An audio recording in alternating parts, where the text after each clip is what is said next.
something that is baseball related is Joe Maddon. Let's just talk about Joe Maddon because every time I turn around and every time the planets align and every time there's some kind of like wind that gusts in just the perfect, sort of direction at speed or whatever, he decides to tell us what he thinks about things, which I think is awesome. Mm-hmm. But I'm getting a little sick of it. Oh, and see, I'm okay with it because I feel like he's one of the smartest guys in baseball. I'm like, tell me what you think, Joe. Tell me what you think about it. I agree, and I'm not against people vocalizing and being outspoken. However, I just think that Joe Maddon always trying to change baseball, and I'm like not about that life. So That's true. Joe Maddon is suggesting that this shortened season, let's say the season actually takes place, and it is shorter. He says this is the perfect opportunity to play with it. Let's play with it, man. Let's experiment with rule changes and let's figure out what works and what doesn't work and why. So we're gonna make the 2020 baseball season a Petri dish, bunch of them. Yeah, that's what Joe Maddon wants. Yeah, and I tend to agree with him. I mean, let's go back to 100 games, right? If we end up seeing a 100 game season, I think that's reasonable. Why not just throw the robot umpires in there? See how it works.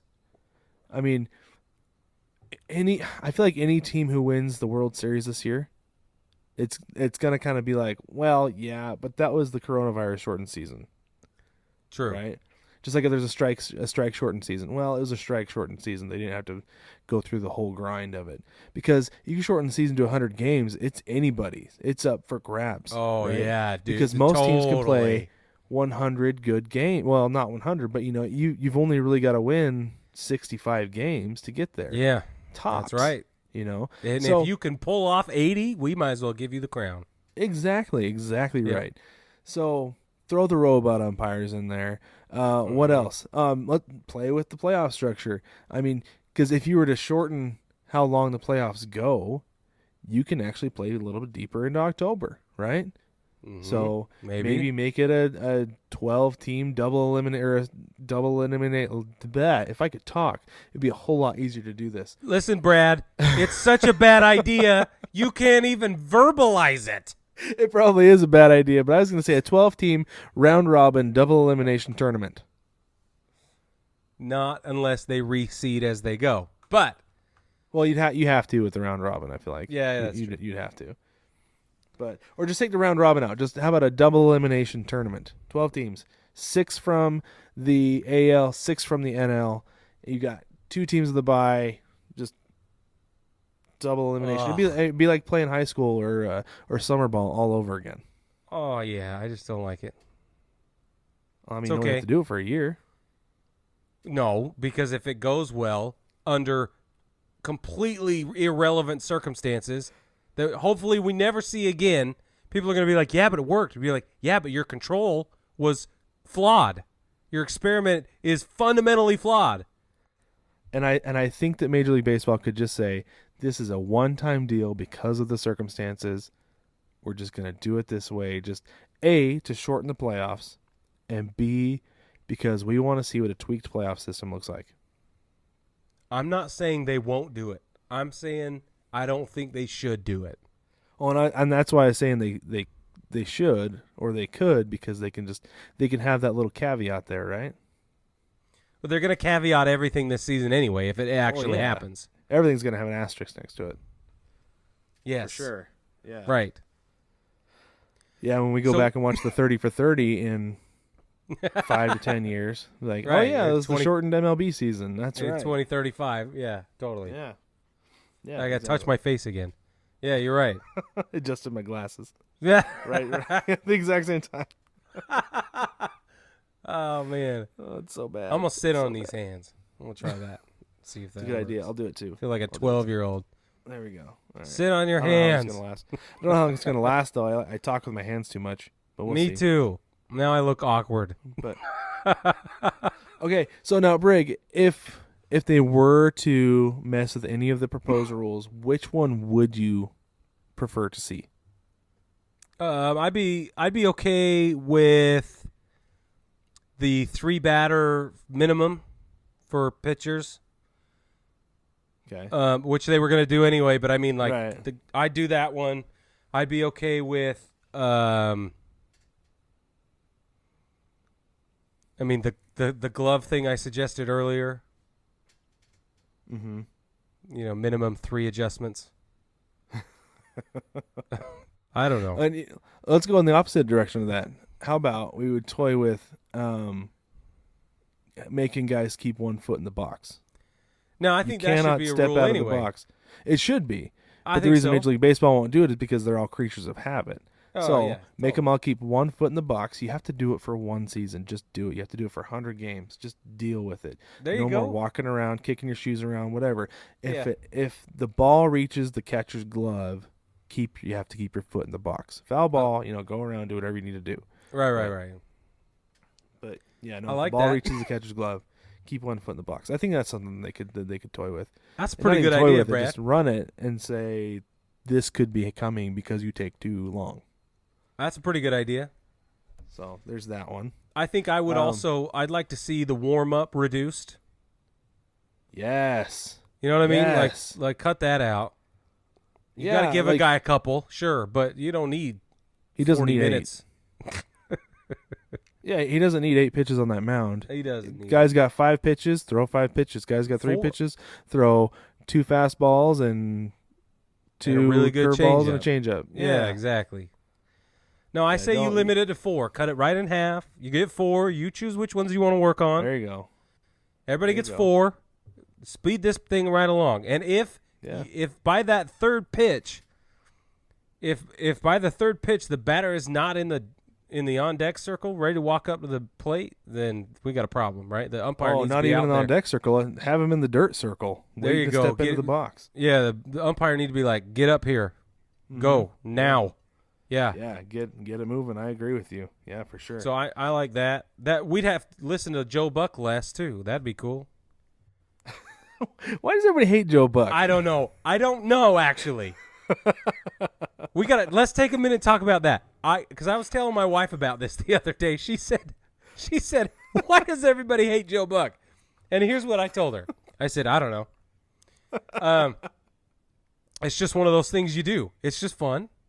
It's fun to hate Joe Buck. I don't know why, but we just do it. It's just a baseball thing, and it's wider than baseball, but it's definitely It is. and 'cause he especially does- a baseball thing. Yeah, because he does the NFL on Fox too, and he doesn't Right. he gets a lot of hate there too. I think I told her. I said, look, I don't even think the people that started it are alive or remember what it was when they started it, but we all caught on, and that's just what we do. Yeah, and I heard something this week actually about it where they said that it might be that people think his voice is like pretentious, and also like there's a little bit of an element of nepotism because of his dad. Okay. But which I'm like, okay, yeah, I can see the nepotism. That's fine. But I really like listening to him. I like listening to Joe Buck. Did you just say So, that? Did you just I said publicly it. announce that you like That Joe Buck? Is the most controversial thing I have ever said in my life. Watch out now. I'm about to touch my face. Brad. Brad had to Putting do your health at risk with my hot takes. Yeah. I had to do the Home Alone face for you because, like, holy crap. I could hear it.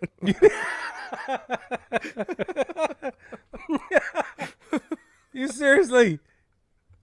Look, I would love to back you up, and maybe privately I will later, but I'm not going to publicly say that. I'll lose too much face. Can't take the ratings hit. I got street cred to hang on to, man. I only got this much. Very small right now.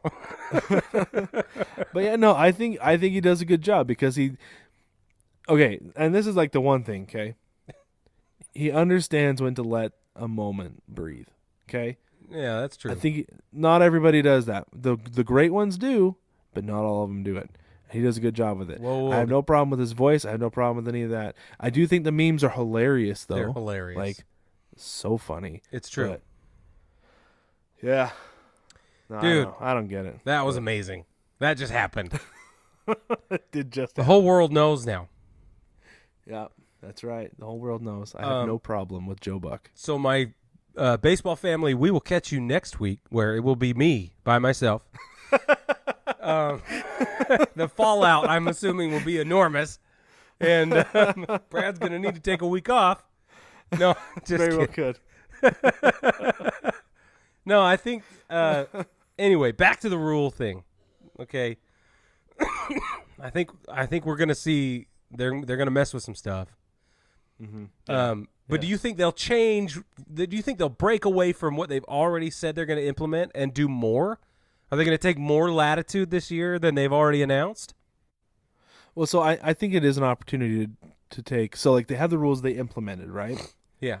But then they have the other rules they've talked about, like we said, like robot umpires. Sure. Right? Like, throw the robot umpires in there. It's like it's 100 games, you can deal with it, or whatever it is, you know. Mm-hmm. Mm-hmm.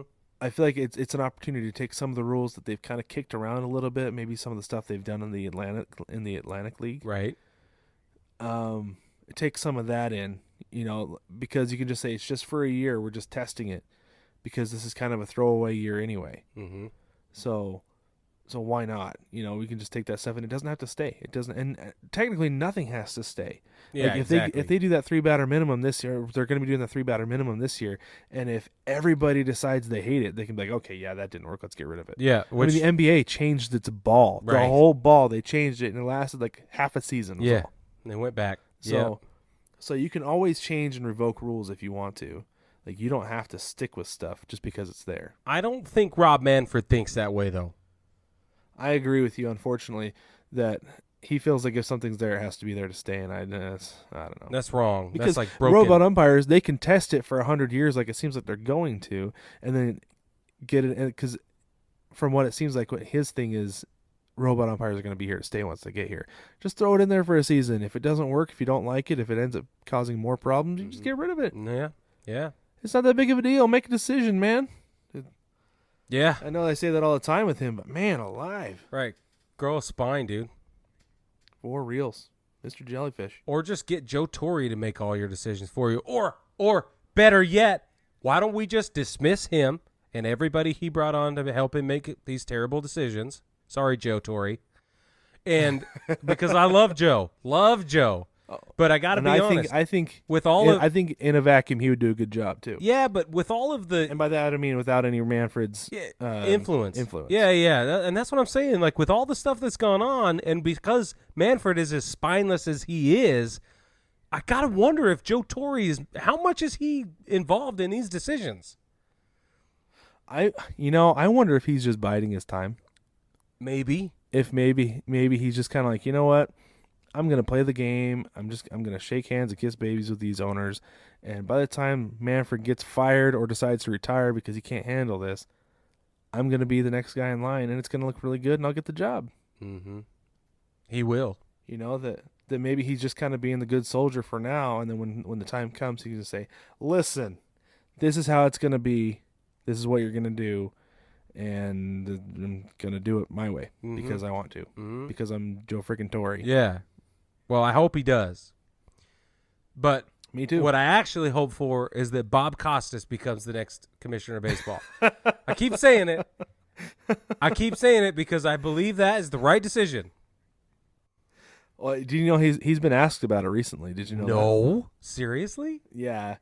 Yeah, Dan Patrick asked him about it like a month ago, maybe 2 months ago. He said, would you ever consider becoming the commissioner of Major League Baseball? You know what he said? What? Never. Whoa, get out of here. Not a chance. Because he says he's too much of a fan of the game. Yeah, okay. I believe is what he said. Which I was like, okay, yeah, that makes sense. You got to respect that. So, see, but that makes him the perfect candidate, Brad. The guy who says no is the perfect guy. That's the perfect guy, dude. He's like, no, I love this game too much. Well, that's why you should be the guy. Not that Joe. That's why we want not you. that Joe Torre doesn't love the game. That dude loves the game. I don't know about Rob Manfred. He says he loves the game. I'm a little confused, but yeah. But I mean, that. I don't know if Rob Manfred even knows what the game is these days. That's what I'm saying. But that right there reinforces my opinion